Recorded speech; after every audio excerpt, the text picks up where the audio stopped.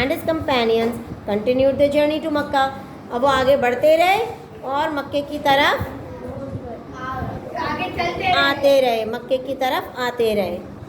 The Quraysh of Makkah tried to block the way of Huzur Akram sallam, but he left the well-known road and passed through the mountains and ravines and consequently reached the place of Hudaybiyah। अब क्या हुआ, जब प्यारे नबी और उनके साथी जो थे वो मक्का की तरफ आते रहे और बड़े रास्तों से नहीं, छोटी छोटी टीलों से पहाड़ियों से होते हुए हुदैबिया तक पहुंच गए। ठीक है, it is situated between 3 miles from Mecca. अब हुदैबिया कहाँ है? मक्के से 3 मील दूर है सिर्फ। ये हुदैबिया तक पहुँच गए थे। Negotiation and dialogue for understanding. When the holy prophet सल्लल्लाहु अलैहि वसल्लम saw the bad intentions of Quraysh, he sent a message to the Quraysh through Hazrat Budail बिन वर्का। जब प्यारे नबी ने देखा कि मक्का के जो कुरैश है, मक्का के लोग हैं, वो बहुत गुस्से में हैं और हमको मार देना चाहते हैं, तो उन्होंने प्यारे नबी ने हज़रत बुदैल बिन वर्का को भेजा ये मैसेज के साथ कि भाई हम सिर्फ उम्रा करके चले जाएंगे, हम आपको कुछ नहीं कहेंगे और हम लड़ाई करने, जंग करने, फसाद करने नहीं आ रहे। ठीक है ना? तो आप परेशान मत हो और हमें हमारा काम करने दें। एंड प्लीज़ हमको उम्रा करने दें। देन द होली प्रॉफेट सल्लल्लाहु अलैहि वसल्लम sent Hazrat Usman Ghani as a special ambassador to settle the matter. फिर प्यारे नबी ने हज़रत उस्मान गनी को भेजा कि आप जाएं और क्वायट, कि आप जाएं और कुरैश से हमारे लिए बात करके आएं। हज़रत उस्मान गनी जो थे ना उस टाइम पर सबसे ज़्यादा जी PBUH प्यारे नबी जो है वो हज़रत उस्मान जो है वो उस ज़माने में सबसे अमीर और सबसे समझदार मशहूर थे। तो वो मुसलमान हो चुके थे हज़रत उस्मान। तो प्यारे नबी ने हज़रत उस्मान को अपना एक मैसेंजर बना के मसला तो सॉल्व करके आए ना कि भाई हमें लड़ाई थोड़ी चाहिए, हम तो सिर्फ उम्रा करने आ रहे हैं, चले जाएंगे हम। फिर हज़रत उस्मान को भेजा।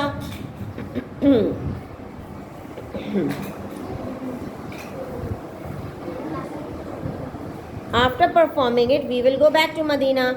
The Quraysh only showed such। उन्होंने कुरैश ने क्या क्या? कुरैश ने कहा कि ठीक है, मगर सिर्फ हज़रत उस्मान आप आए हैं, आप उम्रा कर अकेले, हम प्यारे नबी को अंदर आने नहीं देंगे और ना किसी और को उम्रा करने देंगे। आप आएँ और आप उम्रा करके चले जाएं, आप आ गए हैं तो ठीक है। मगर हज़रत उस्मान ने ये ऑप्शन एक्सेप्ट नहीं किया। उन्होंने खुद बताओ ना कि वो प्यारे नबी के साथ उम्रा करने आए हैं और ख़ुद अकेले उम्रा कर लें, ये तो गैर मुनासिब होगी ना बात। तो उन्होंने एक्सेप्ट नहीं किया। हज़रत Usman did not come for a time. अच्छा, बहुत देर हो गई ना जब हज़रत उस्मान वापस नहीं आए, तो या मुसलमानों में ये बात फैल गई कि हज़रत उस्मान को शायद नाउज़ुबिल्लाह मार दिया गया है, मतलब उनका जैसे इंतकाल हो गया है।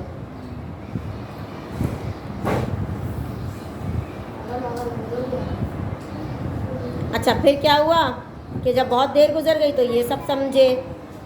फिर हुई है बैते रिजवान। बैते रिजवान, अच्छा प्यारे नबी भी, क्वाइट गर्ल्स, प्यारे नबी भी पहले कभी भी किसी को मारते नहीं थे, मगर अपना और अपने लोगों का बदला ज़रूर लेते थे, मगर वो भी अदल व इंसाफ से। मगर अगर ज़रूरत पड़ गई तो फिर मारना ही पड़ता था। जंग करनी पड़ती थी मिस। चलो आगे बढ़। अच्छा, फिर क्या हुआ? अब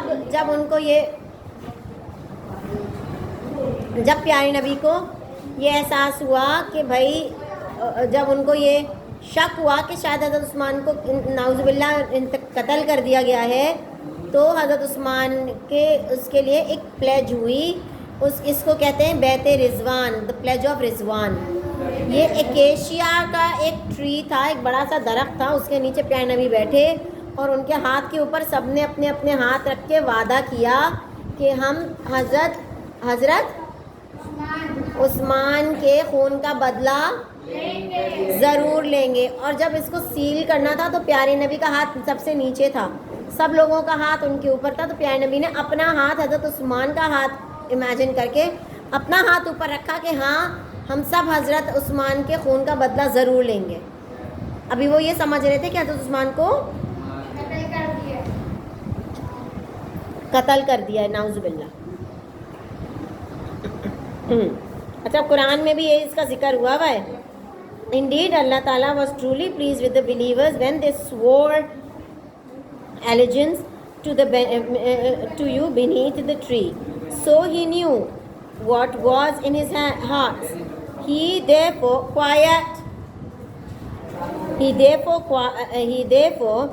sent down peace upon them and rewarded them with imminent victory.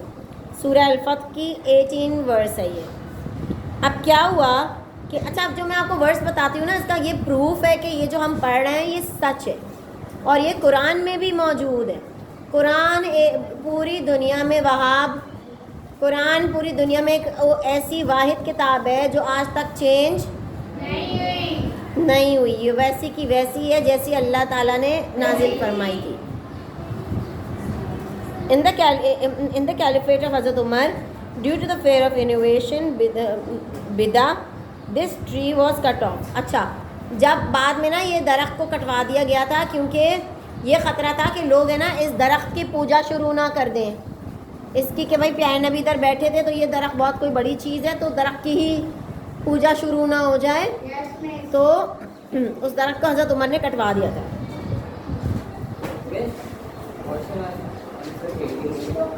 बस question answers. Treaty of Hudaibiya and its conditions. अच्छा, अब क्या हुआ? अब ट्रीटी ऑफ हुदैबिया आ रही है. एज सून एज कुफार the non believers of Mecca learn this pledge they agreed to peace. अच्छा, अब वो लोग डरते इतना थे फुरकान. अब कुरैश डरते इतना थे प्यारे नबी से और जंगों से कि जैसे ही उनको पता चला ना कि इन लोगों ने कसम खा ली है मुसलमानों ने कि हम हज़रत उस्मान के खून का बदला लेंगे, तो वो बहुत डर गए. उन्होंने फ़ौरन दोस्ती के लिए अपना हाथ आगे कर दिया कि ठीक है भाई, ऐसी लड़ाई का मत सोचो, क्योंकि मुसलमान हर जंग जीत रहे थे. उन्होंने कहा कि ठीक है लड़ाई का मत सोचो और फ़ौरन पीस का इशारा दे दिया. कुरैश ने भेजा शुहेल बिन अम्र को, ठीक है, जिन्होंने अभी इस्लाम कबूल नहीं किया था, उनको भेजा कि भाई तुम जाके ना ज़रा दोस्ती करवाओ, ये ऐसा ना हो कि लड़ाई करने के लिए जंग के लिए ही आ जाएं. आफ्टर द लेंदी, बहुत लंबी डिस्कशन के बाद एक एग्रीमेंट मुसलमानों में और कुरैश में फाइनलाइज हुआ. आफ्टर ठीक है, तो इसका नाम रखा गया ट्रीटी ऑफ हुदैबिया. सही है फुरकान? Are you listening?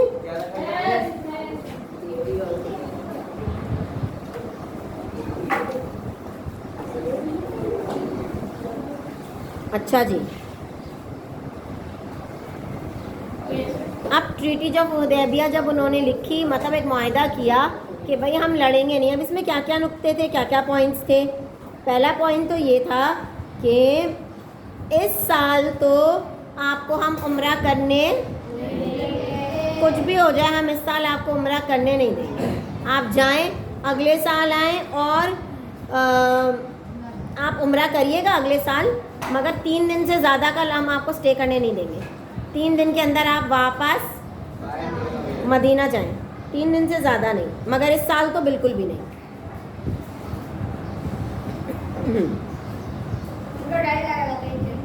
हाँ, वो डर गए थे ना मुसलमानों से. अगर फिर दूसरा नुक्ता ये था कि अगर कोई कुरैश का आदमी मदीना आ जाए तो आप मदीना से वापस उसको हमारे पास भेजेंगे, मगर अगर कोई मदीना से हमारे पास आया तो हम उसे वापस नहीं करेंगे, वो हमारा आदमी हो जाएगा. और उन्होंने कहा कि अगले 10 साल तक लड़ाई नहीं होगी. ना आप लड़ाई का सोचें ना हम सोचेंगे. Besides Muslims and Quraish, other tribe of Arabia had only ally themselves whoever they want to be the party of. जिसकी जो बाकी जो कबीले हैं उनकी जिसकी मर्ज़ी के साथ अपनी दोस्ती करें, मुसलमानों से करें या फिर नहीं, या फिर कुरैश से करें, ये उनकी अपनी मर्ज़ी होगी. ये जी मुआहिदा जो था ये लिखा किसने था? हज़रत अली ने. हज़रत अली ने ये पूरा लिखा और इसके ऊपर हज़रत अली ने लिखा कि मोहम्मद रसूल अल्लाह. तो उसने बोला, कुरैश ने बोला, जो कुरैश कुरैश था, उसने बोला क्या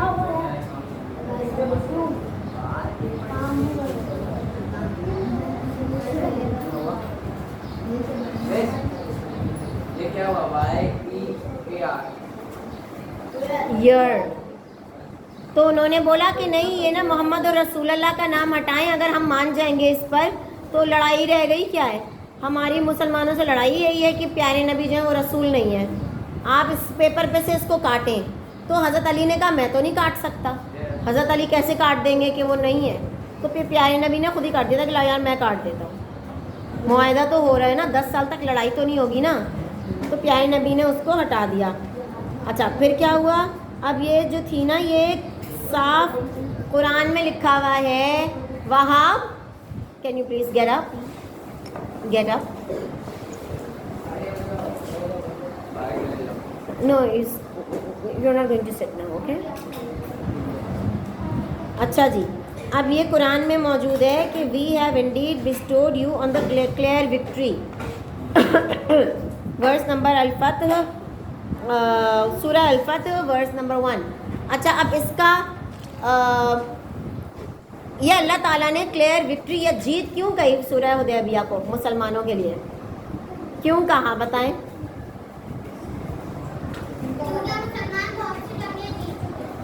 बहुत सी जंगें जीत चुके थे और मुसलमानों के लिए ये बेस्ट ऑप्शन थी कि लड़ाई नहीं होगी। इसका मतलब है वो खुले आम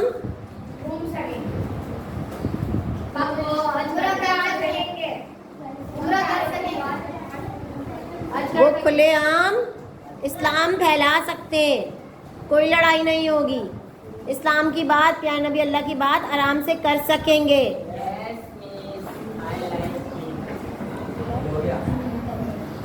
अच्छा जी, अल्लाह ताला, अब इसके फ़ायदे क्या हुए?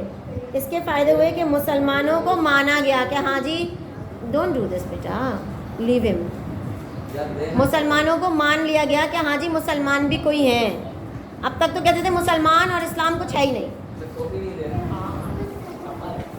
मगर अब माना गया कि जी इस्लाम और मुस्लिम्स, बेटा sign it after. Good, can you please sit down. मुसलमानों को माना गया कि जी मुसलमान भी एक कौम है। अब्बास फिर दूसरा फ़ायदा, the caravans of the tribe began to move freely. अब उनका बिजनेस बढ़ना शुरू हुआ। बस ये दो लाइनें रह गई हैं। हाँ बेटो अभी ये पूरा पढ़ के जाएंगे। अब क्या हुआ? अब क्योंकि लड़ाई नहीं है तो बिजनेस ऊपर होने लगा। मुसलमान जो है वो यहाँ से वहाँ अपने ट्रेड्स में जाते रहे और मुसलमान पैसा कमाने लगे और मुसलमान अमीर हो गए। ठीक है, लोगों ने इस्लाम तेज़ी से कबूल करना शुरू किया, ज़्यादा लोग मुसलमान होने शुरू हुए। जब ज़्यादा लोग मुसलमान होना शुरू हुए तो मुसलमानों की वजह से तो लोग डरते थे, वो डर ख़त्म हो गया, लोग मुसलमान से और इस्लाम से प्यार करने लगे। Settle down, sit down, sit. तो ये जो ट्रीटी ऑफ हुदैबिया थी, ये आहिस्ता आहिस्ता कॉन्क्वेस्ट ऑफ मक्का, मतलब मक्का फतह होने की तरफ चली। समझ आई?